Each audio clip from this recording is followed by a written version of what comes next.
Hey everyone, welcome back. Ready for another deep dive? I'm ready. I think we've got some really good stuff from that language learning podcast you sent. Definitely.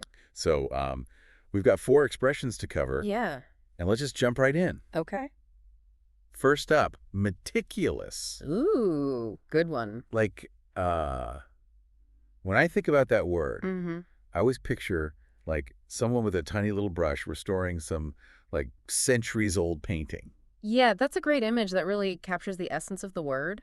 It's not just being careful, it's that striving for absolute precision and perfection in every single detail. Right. And you know what? What? In the podcast, they had this example Oh, yeah. about the artist. Yes, the artist was meticulous in her brushwork, ensuring every stroke was perfect. Makes you wonder if they ever actually finish anything, spending hours on a single brush stroke. Well, that's where the etymology gets really interesting because the word meticulous stems from the Latin word meticulosus, Uh-huh. which means fearful or timid. So perhaps that meticulous artist, so focused on each stroke, Right. is driven by a fear of making a mistake. I never thought of it like that. Yeah, That's fascinating. That like adds a whole other layer to the word, right? exactly. So we have that image of like precision, but also this underlying anxiety almost. Right, exactly. And, thinking about it, meticulous isn't always a positive trait. It can also be, someone who's a perfectionist to a Yes. fault, someone who gets so bogged down in the details that Yes. they lose sight of the bigger picture. Exactly. Like, think of a surgeon, they need to be meticulous, but they also need to be decisive and adaptable in the operating room. It's all about finding that right balance. That's such a good point. And I guess that's where it differs from other words like precise or thorough or even detailed. Right. They don't quite capture that tension between precision and almost like potential paralysis Yeah, that you get with meticulous. definitely not. Okay, enough meticulousness for now, I think. Let's move on to something. Yes. A phrase that actually describes, well, the opposite of meticulous communication almost. Okay. You sent a clip about waffling on, Mm-hmm. and I gotta admit, I kind of chuckled when I heard the example. What was it? During the meeting, he continued to waffle on about the new policy, but never addressed the main issue. Oh, yeah, we've all been in those meetings. For sure, definitely. Boy. And it's funny because, like, waffles, delicious, Yes. but not exactly known for their substance. Right. And that connection to something light and airy actually has roots in the word's history. Waffle, in this sense, likely emerged in the late 19th century Uh-huh. from the verb waff, Okay. which meant to speak indistinctly or without purpose. So it's almost like someone's trying to build a house out of waffles. Yes. It's just not going to be very sturdy. Exactly. You need more than just fluffy words to make a point. Right. You need solid arguments, clear examples, a concise message. And I guess, while waffle on is a pretty vivid way to describe that, there are other words too, like ramble Right. or prattle, babble. Yes. They all convey that sense of aimless chatter. Absolutely. Well, speaking of defending oneself, Okay. let's tackle fend off. This is a phrase that, I don't know, really packs a punch. Absolutely. Fend off suggests an active struggle, a deliberate effort to repel or resist something undesirable. Think of a knight fending off an attack with their shield. There's that sense of urgency, almost danger.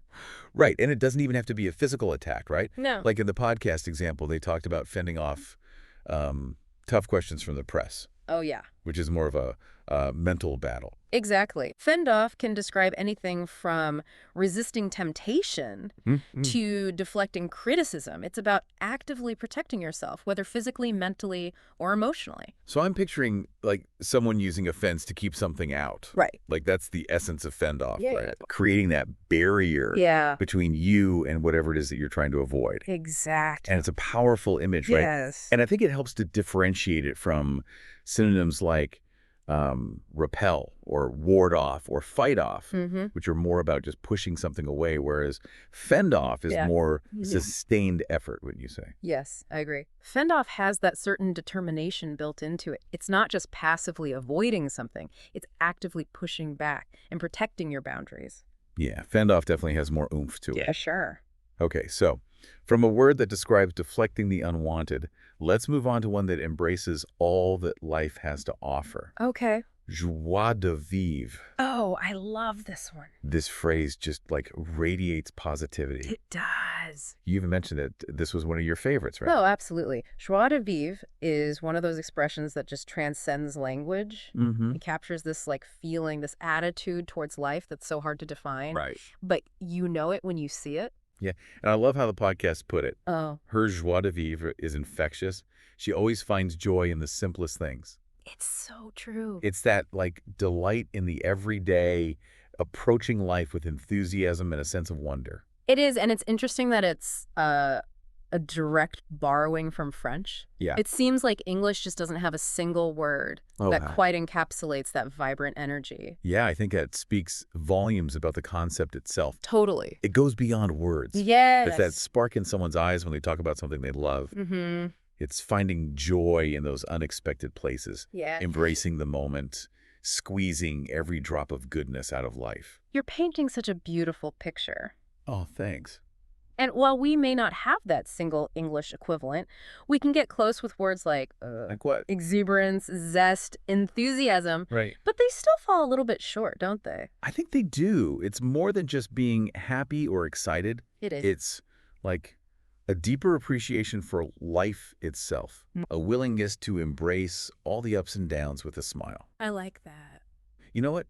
I think this whole deep dive has been a great example of joie de vivre in action. Uh-huh. It has. Exploring these words, uncovering their hidden meanings, Yes. and hopefully having some fun along the way. Exactly. I completely agree. It's been such delightful exploration of language. Yeah. We started with, that meticulous attention to detail in a single word. Then we meandered through the aimless chatter of waffling on, Right. battled our way through the defensive stance of fend off, Yeah. and finally arrived at the pure joy of joie de vivre. What a journey. It really has been. And just like any good journey, we've picked up some valuable treasures along the way. We have. These 4 expressions, they're more than just words. Right. They're tools for understanding ourselves Hmm. and the world around us. Exactly. Think about how expanding your vocabulary allows you to express yourself with greater nuance and precision. You can recognize, like, the underlying anxiety in someone's meticulousness, or call out empty rhetoric when you hear someone waffling on. Right, and you can appreciate the true meaning of joie de vivre when you see it, Yes. even if you can't quite put it into words, It's about recognizing that spark in others. and cultivating it within ourselves. Yes. Beautifully said. I think it's safe to say we've achieved our mission today. Yeah? We've unpacked these 4 captivating expressions, explored their origin, their nuances, Yeah. and hopefully armed you, the listener, with the knowledge to use them confidently in your own conversations. We've given everyone plenty to chew on. We have. But before we wrap up, we want to leave you with something to ponder. Out of these 4, meticulous, waffle on, fend off, and joie de vivre, which one really resonates with you the most, and why? Ooh, that's a good one. Maybe you're like so self-proclaimed meticulous planner, always got to have everything just so. Or maybe you find yourself constantly needing to fend off distractions throughout the day. Oh, that's me, for sure. Right. Or could it be that you're on a quest to just infuse your life with, way more joie de vivre? I think it's a great question to think about because language is such a powerful tool for self-reflection. It really is. And as we've been talking about, these expressions aren't just about expanding your vocabulary. Right.